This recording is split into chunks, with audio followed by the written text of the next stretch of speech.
All right, hello friends and followers.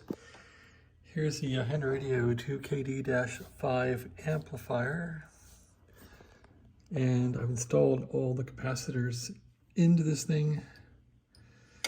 8 of them. There's 10. I have a couple spares.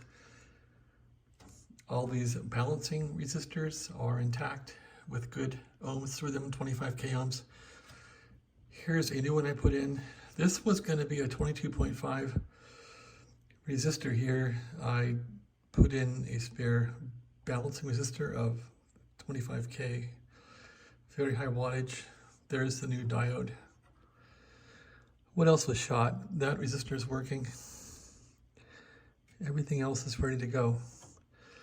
So I'm going to put the cover on this thing because there's a chance that these could explode. Capacitors do explode, especially when there's 3 kilovolts across them. So this Henry is putting, I don't know how many kVs, maybe 3 in through here, all the way down through here with these dividers, voltage balancers, and then down here there's some grounding. So this is the negative end.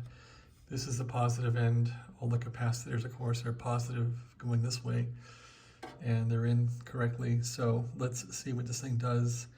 I'm going to plug it into the extension cord of a different bedroom, as this bedroom has the internet in it, and I don't want the internet going down. What do I think will happen? If I didn't locate what was sparking before, going pop, pop, pop, pop, pop, I think it will, it'll keep popping. I don't know. We'll see. Radio Dan, who bought all the Henry parts, said that these old capacitors that were in here will spark internally. These are all brand new. I just hope this thing can handle the surge when I fire it up. In fact, let's go to low voltage mode here. That's 2,000 volts. That's 3,000.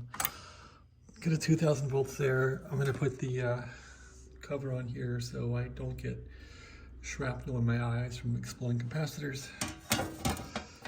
And in the next video, you'll see what happens when I turn on the switch. Thanks for watching.